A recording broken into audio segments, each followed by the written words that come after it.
ഈ വീഡിയോയിൽ വളരെ പ്രധാനപ്പെട്ട ഒരു വാർത്തയാണ് നമ്മൾ ചർച്ച ചെയ്യുന്നത്. അമേരിക്കയിൽ റിപ്പബ്ലിക്കൻ പാർട്ടിക്കുള്ളിൽ ഉണ്ടാകുന്ന ചേരിതിരിവ്. ഈ ചേരിതിരിവ് എന്തിനെ ചൊല്ലിയാണെന്ന് പറഞ്ഞാൽ മെഗാ മിഗ. മെഗാ എന്ന് പറയുന്നത് മേക്ക് അമേരിക്ക ഗ്രേറ്റ് അഗെയിൻ, ട്രംപിൻ്റെ എലക്ഷൻ സ്ലോഗൻ.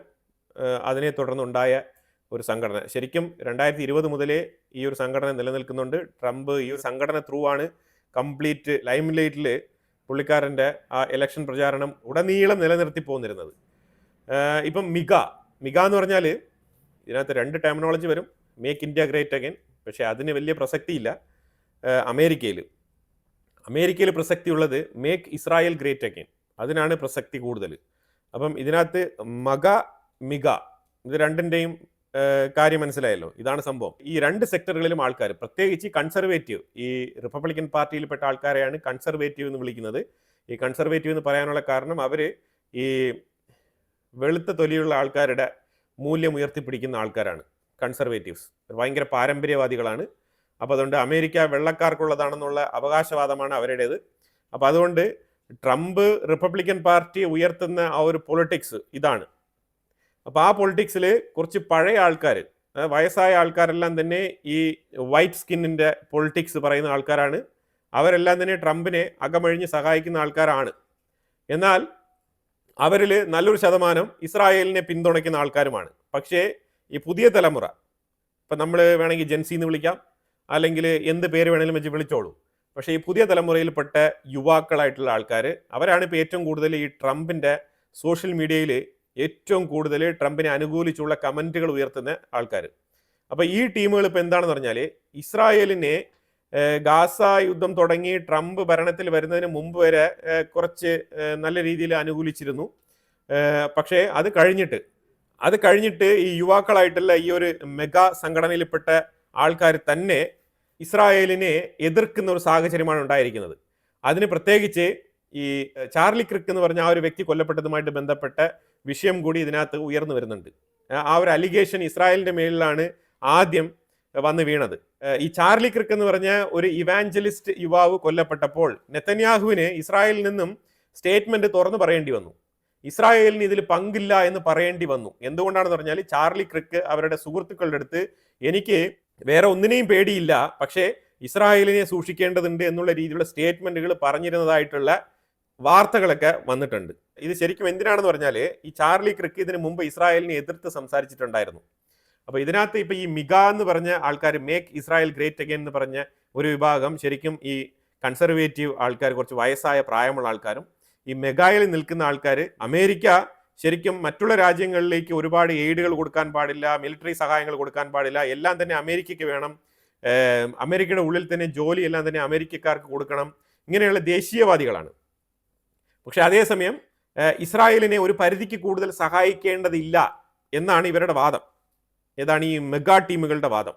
അപ്പൊ ഇപ്പം ഈ ട്രംപിന്റെ ഗ്രൂപ്പിൽ തന്നെ, ഈ റിപ്പബ്ലിക്കൻസിൽ തന്നെ മെഗാ എന്ന് പറഞ്ഞൊരു ഗ്രൂപ്പ്, മിഗ എന്ന് പറഞ്ഞൊരു ഗ്രൂപ്പ്, ഈ രണ്ടായി തിരിഞ്ഞു നിൽക്കുന്ന ഒരു സാഹചര്യമാണ് ഇപ്പൊ അമേരിക്കയുടെ ഉള്ളിലുള്ളത്. ട്രംപിനാണെങ്കിൽ ഇപ്പൊ രണ്ടുപേരെയും അങ്ങോട്ടും ഇങ്ങോട്ടും മാനേജ് ചെയ്ത് കൊണ്ടുപോകേണ്ട സാഹചര്യമാണ് രൂപപ്പെട്ടിരിക്കുന്നത്. ശരിക്കും ഒരു പ്രഷറാണ്. ഈ മെഗാ അനുകൂലികൾ ഉയർത്തുന്ന വാദം എന്ന് പറഞ്ഞാൽ, അമേരിക്ക ഫസ്റ്റ് എന്നുള്ള മുദ്രാവാക്യമാണ് അവർ എപ്പോഴും ഉയർത്തുന്നത്. അവരുടെ നയം എന്ന് പറഞ്ഞാൽ വിദേശ യുദ്ധങ്ങളിൽ നിന്നും അതേപോലെ വിദേശ പാർട്ട്ണർഷിപ്പ്, കൂട്ടുകെട്ട്, ഇതിൽ നിന്നൊക്കെ അമേരിക്ക മാറി നിൽക്കണം എന്നുള്ളതാണ് ഇവരുടെ നിലപാട്. രാജ്യത്തിന്റെ റവന്യൂ, അതേപോലെ മിലിറ്ററി, ഡിഫൻസ്, ഇതെല്ലാം തന്നെ ആദ്യം ഡൊമസ്റ്റിക്കലി യൂസ് ചെയ്യപ്പെടണം. അതായത് അമേരിക്കയുടെ ഉള്ളിൽ ആദ്യം പ്രയോറിറ്റൈസ് ചെയ്യണം, അത് കഴിഞ്ഞിട്ട് മതി ബാക്കിയുള്ള കാര്യം എന്നാണ് ഇവരുടെ നിലപാട്. പക്ഷേ ഈ മിഗ അനുകൂലികളായിട്ടുള്ള ആൾക്കാർ, മേക്ക് ഇസ്രായേൽ ഗ്രേറ്റ് അഗൈനെ അനുകൂലിക്കുന്ന ഒരു വിഭാഗമുണ്ട്. അവർ പറയുന്നത് ഇസ്രായേലിന് നിബന്ധനകളില്ലാത്ത രീതിയിലുള്ള സഹായം കൊടുക്കണം എന്നാണ് അവർ ആവശ്യപ്പെടുന്നത്. ഒരു ഉപാധികളും ഇല്ലാത്ത രീതിയിലുള്ള സഹായം അത് കൊടുത്തുകൊണ്ടേയിരിക്കണം, നോൺ സ്റ്റോപ്പ്. അതാണ് മിഗ പറയുന്നത്. ഈ നെതന്യാഹു ഈ മെഗാ അനുകൂലികളായിട്ടുള്ള ആൾക്കാർക്ക് എതിരെ ഒരു സ്റ്റേറ്റ്മെന്റ് പറഞ്ഞിട്ടുണ്ട്. അതായത് പറഞ്ഞിരിക്കുന്നത്, ഇസ്രായേലിനെ അനുകൂലിക്കാതെ നിങ്ങൾക്ക് ഒരിക്കലും മെഗാ, അതായത് മേക്ക് അമേരിക്ക ഗ്രേറ്റ് അഗൈൻ എന്നുള്ള ആ ഒരു ആശയത്തിൽ തുടരാൻ കഴിയില്ല എന്നാണ് പറഞ്ഞിരിക്കുന്നത്. അതായത് അമേരിക്ക ഗ്രേറ്റ് ആകണം എന്നുണ്ടെങ്കിൽ നീ ഇസ്രായേലിനെ സപ്പോർട്ട് ചെയ്തേ പറ്റൂ എന്നുള്ളതാണ് നെതന്യാഹുവിന്റെ സ്റ്റേറ്റ്മെന്റ്. ഇത് നെതന്യാഹു പറഞ്ഞതാണ്. നിലവിൽ പല പത്രങ്ങളും പറയുന്നത് വെച്ചാൽ, ഗാസയിൽ യുദ്ധം തുടങ്ങിയതോടുകൂടി ശരിക്കും റിപ്പബ്ലിക്കൻ പാർട്ടിക്കുള്ളിൽ തന്നെ രണ്ട് ചേരികളായിട്ട് തിരിഞ്ഞിരുന്നു എന്നുള്ളതാണ് ഇപ്പോൾ പുറത്തു വരുന്ന വാർത്തകൾ. ഇസ്രായേലിനെ സഹായിക്കുന്നത് കൊണ്ട് അമേരിക്കയ്ക്ക് എന്ത് പ്രയോജനമാണ് എന്നുള്ള ചോദ്യമാണ് ഈ മെഗാ അനുകൂലികൾ ഉയർത്തുന്നത്. ഇസ്രായേൽ യുദ്ധത്തിന് അമേരിക്ക നൽകിയ സഹായം റഷ്യക്കെതിരെ ഉക്രൈന് നൽകിയ സഹായത്തിനും ഇരട്ടിയുടെ ഇരട്ടിയാണെന്നാണ് ഇവർ പറഞ്ഞു വെക്കുന്നത്.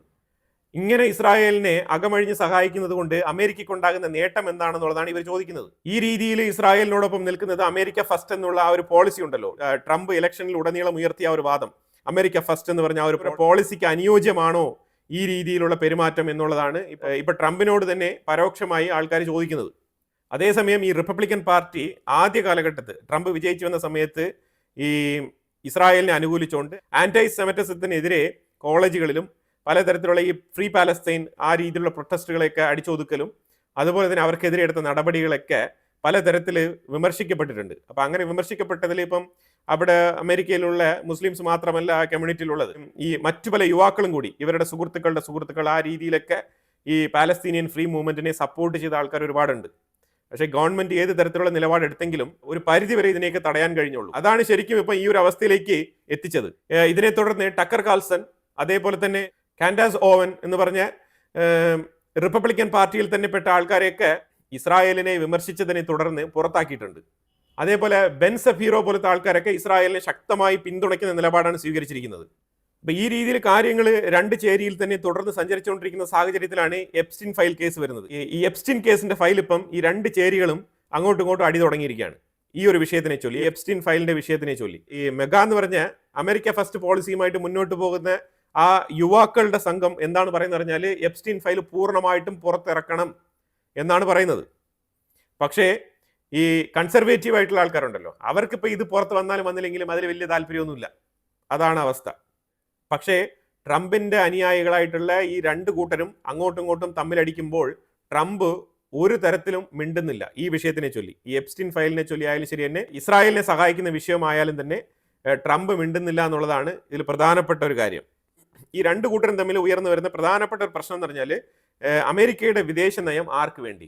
ഇതാണ് ഒന്നാമത്തെ ചോദ്യം. അമേരിക്കയുടെ താല്പര്യങ്ങൾക്ക് വേണ്ടിയിട്ടാണോ അല്ലെങ്കിൽ ഇസ്രായേലിന്റെ താല്പര്യങ്ങൾക്ക് വേണ്ടിയിട്ടാണോ എന്നുള്ള ചോദ്യമാണ് ഇവർ രണ്ട് കൂട്ടരും അങ്ങോട്ടും ഇങ്ങോട്ടും ഉയർത്തുന്നത്. ഇപ്പം ട്രംപ് അടങ്ങുന്ന ഈ റിപ്പബ്ലിക്കൻ പാർട്ടി എന്ന് പറഞ്ഞൊരു സംവിധാനമുണ്ടല്ലോ, ആ പാർട്ടിയുടെ നിലപാടെന്ന് പറഞ്ഞാൽ അമേരിക്കയുടെ ആഭ്യന്തരപരമായ കാര്യങ്ങൾക്ക് വേണ്ടിയിട്ട് പ്രയോറിറ്റി കൊടുത്തുകൊണ്ട് മഗ എന്ന് പറഞ്ഞ മൂവ്മെന്റിനെ പിന്തുണയ്ക്കുക. അപ്പോൾ അവർക്ക് തോന്നും ഇങ്ങനത്തെ സ്റ്റേറ്റ്മെന്റുകളൊക്കെ കൊടുക്കുമ്പോഴത്തേക്കും, ഈ അമേരിക്കയുടെ ആഭ്യന്തര കാര്യങ്ങളുമായിട്ട് ബന്ധപ്പെട്ട സ്റ്റേറ്റ്മെന്റുകളൊക്കെ കൊടുക്കുമ്പോഴത്തേക്കും ഈ മഗ എന്ന് പറഞ്ഞ സംഘടനയിൽപ്പെട്ട ആൾക്കാർ കുറച്ച് സാറ്റിസ്ഫൈഡ് ആവും. അപ്പം ഇതിനകത്ത് ഇപ്പം എന്തെല്ലാം വരും എന്ന് പറഞ്ഞാൽ, ഇപ്പം ഇന്ത്യയെ എതിർക്കുന്ന വിഷയമായിക്കോട്ടെ, ഇത് ഇതിനകത്ത് വരും. H-1B വിസയെ റദ്ദ് ചെയ്തുകൊണ്ട് അമേരിക്കക്കാർക്ക് ഏറ്റവും കൂടുതൽ ജോലി സാധ്യത ഉണ്ടാക്കുന്ന രീതിയിലുള്ള നടപടികൾ ഇതിനകത്ത് വരും. അതുപോലെ തന്നെ ഈ താരിഫ് കേസുകളെല്ലാം തന്നെ ഇതിൽ വരും. കാരണം 2000 രൂപ കൊടുക്കാമെന്ന് പറഞ്ഞിട്ടുണ്ടായിരുന്നല്ലോ ട്രംപ്. അപ്പോൾ അതെല്ലാം തന്നെ അമേരിക്കക്കാർക്ക് പൈസ കൊടുക്കുന്ന പരിപാടിയാണ്. അപ്പം ഇതെല്ലാം തന്നെ ഈ മെഗാ അനുകൂലികളായിട്ടുള്ള ഈ ചെറുപ്പക്കാർക്ക് താല്പര്യമുള്ള കാര്യങ്ങളാണ്. അതാണ് ട്രംപ് ആ രീതിയിൽ കുറേ കാര്യങ്ങൾ ചെയ്തുകൊണ്ടിരുന്നത്. ട്രംപിനെ ചലിപ്പിക്കുന്ന ഒരു കീ അതെവിടെയാണെന്നുള്ളതാണ് ഇപ്പം നമുക്ക് ഇതിനകത്ത് വളരെ വൃത്തിയായിട്ട് മനസ്സിലാക്കാൻ പറ്റുന്നത്. പക്ഷേ അതേസമയം ഇസ്രായേലിന്റെ കാര്യമാണ് ഇവിടെ ഇച്ചിരി പരുങ്ങലിലായിരിക്കുന്നത്. കാരണം വേറെ ഒന്നും കൊണ്ടല്ല, ഇസ്രായേലിനെ അനുകൂലിക്കുന്ന പോലെ സ്റ്റേറ്റ്മെന്റുകളും കാര്യങ്ങളൊക്കെ പുറത്തു വരും. പക്ഷേ അതൊന്നും തന്നെ നടപ്പിലാകാൻ പോകുന്നില്ല. ഇപ്പം നിലവിൽ ഇസ്രായേൽ ഇച്ചിരി അവഗണന നേരിടുന്നുണ്ട് അമേരിക്കയുടെ പക്കൽ നിന്നും. ആ സാഹചര്യത്തിലാണ് ഇവിടെ ട്രംപ് പറഞ്ഞിട്ടാണ് നെതന്യാഹു ഇന്ത്യയിലേക്ക് വരുന്നില്ല എന്നുള്ള ഫേക്ക് നറേറ്റീവ് ഒക്കെ സൃഷ്ടിക്കുന്നത്. ഇസ്രായേൽ വീണ്ടും ഇപ്പോൾ ആവർത്തിച്ച് പറഞ്ഞിട്ടുണ്ട്, അതായത് ഇന്ത്യയുടെ സെക്യൂരിറ്റിയുമായിട്ട് ബന്ധപ്പെട്ട് ഞങ്ങൾക്ക് ഒരു രീതിയിലുള്ള ഡൗട്ടില്ല, ചില സാങ്കേതിക പ്രശ്നങ്ങളാണ്, പിന്നെ അതിലുപരിയായിട്ട് നിലവിലുള്ള സിറ്റുവേഷൻ അത് ഇന്ത്യയുമായിട്ട് സംസാരിച്ച് ഉറപ്പ് വരുത്തിയിട്ടാണ് ഇസ്രായേൽ ഇങ്ങനെ ഒരു തീരുമാനം എടുത്തിരിക്കുന്നത്. നിലവിൽ സാഹചര്യം അനുസരിച്ചാണ് ഇന്ത്യയിലേക്ക് ഇസ്രായേൽ പ്രധാനമന്ത്രി ബെഞ്ചമിൻ നെതന്യാഹു വരാൻ കഴിയാത്തത്. ഇത് തികച്ചും ക്യാൻസൽ ചെയ്തിരിക്കുന്ന ഒരു ട്രിപ്പല്ല, ഇത് പോസ്റ്റ്പോണ്ട് ചെയ്യപ്പെട്ടിരിക്കുകയാണ്. ഡേറ്റ് തീയതി മാറ്റി വെച്ചിരിക്കുകയാണ്. പുതിയ തീയതി ഞങ്ങൾ അറിയിക്കുമെന്നാണ് ഇസ്രായേലിന്റെ സൈഡിൽ നിന്ന് പറഞ്ഞിരിക്കുന്നത്. ഇപ്പം ട്രംപ് ആണെങ്കിൽ രണ്ട് പക്ഷത്തിനും ഇടയിൽ കുടുങ്ങിക്കിടക്കുന്ന ഒരു സാഹചര്യമാണ്.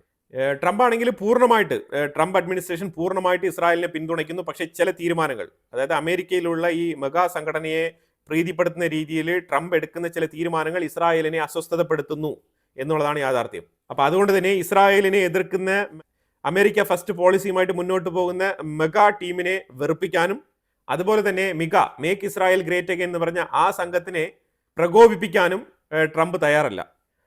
പക്ഷേ ഇതൊരു ചാലഞ്ചാണ്. ട്രംപിന് എത്ര കാലം ഇങ്ങനെ ബാലൻസ്ഡ് ആക്ട് കൊണ്ടുപോകാൻ കഴിയുമെന്ന് ചോദിച്ചു കഴിഞ്ഞാൽ അത് വളരെ ഡൗട്ട്ഫുൾ ആയിട്ടുള്ള ഒരു വിഷയമാണ്. കാരണം ഒരുപാട് നാൾ ഇങ്ങനെ നീണ്ടുപോകാൻ കഴിയില്ല. കാരണം ഇസ്രായേലിന് വേണ്ട കാര്യങ്ങൾ ഒരുപാട് നാൾ തടഞ്ഞു വെക്കാൻ കഴിയില്ല. ഇസ്രായേൽ തികച്ചും വേറൊരു രീതിയിൽ പ്രതികരിച്ച് തുടങ്ങും. അപ്പോൾ അതുകൊണ്ട് ഒരുപാട് നാളിങ്ങനെ പോകാൻ കഴിയില്ല. ഒന്നെങ്കിൽ മഗ ഇല്ലെങ്കിൽ മിഗ, ഈ രീതിയിലേ പോകാൻ കഴിയുള്ളൂ. എൻ്റെ ഒരു അഭിപ്രായത്തിൽ മിഗ തടസ്സപ്പെടാനുള്ള സാധ്യതയുണ്ട്, മെഗാ മൂവ്മെന്റ് മുന്നോട്ട് പോകാനുള്ള സാധ്യതയുണ്ട്. മെഗ എന്ന് പറഞ്ഞ make America great again policy ആയിരിക്കും അമേരിക്കയ്ക്ക് സൂട്ടബിൾ. കാരണം അത് ഇസ്രായേലിനെ മാത്രം ഫോക്കസ് ചെയ്യുന്ന വിഷയമല്ല. ഈ മെഗാ മൂവ്മെന്റ് എന്ന് പറയുന്നത് എൻറ്റയർ അമേരിക്കയുമായിട്ട് ബന്ധപ്പെട്ട് കിടക്കുന്ന വിഷയമാണ്. അപ്പം ഏറ്റവും കൂടുതൽ സപ്പോർട്ട് ട്രംപ് അതിലേക്ക് കൊടുക്കേണ്ടി വരും. അങ്ങനെ പ്രാധാന്യം കൊടുത്ത് മുന്നോട്ട് പോകുന്ന സാഹചര്യത്തിൽ ഇസ്രായേലിന് കൊടുക്കേണ്ടതായിട്ടുള്ള ചില വിഷയങ്ങളിലേക്ക് ട്രംപിന് കോംപ്രമൈസ് ചെയ്യേണ്ടി വരും. അങ്ങനെ കോംപ്രമൈസ് ചെയ്യുമ്പോൾ ഇസ്രായേൽ സാറ്റിസ്ഫൈഡ് ആവില്ല. അതാണ് പ്രധാനപ്പെട്ട കാര്യം. മിഡിൽ ഈസ്റ്റിൽ അമേരിക്കയ്ക്ക് വളരെ സുപ്രധാനമായിട്ടുള്ള ഒരു രാജ്യമാണ് ഇസ്രായേൽ. അപ്പോൾ അതുകൊണ്ട് തീർച്ചയായിട്ടും ഇസ്രായേലുമായിട്ടുള്ള ബന്ധം ഡിപ്ലോമാറ്റിക്കലി കണ്ടിന്യൂ ചെയ്ത് മുന്നോട്ട് പോകും. പക്ഷേ ഓപ്പണായിട്ട് അമേരിക്കയുടെ ഉള്ളിൽ ട്രംപിന് പല കാര്യങ്ങളും ചെയ്യാൻ പറ്റാത്ത ഒരു സാഹചര്യത്തിലേക്ക് ട്രംപ് അഡ്മിനിസ്ട്രേഷനെ നയിക്കും. അതാണ് മനസ്സിലാക്കാൻ പറ്റുന്നത്.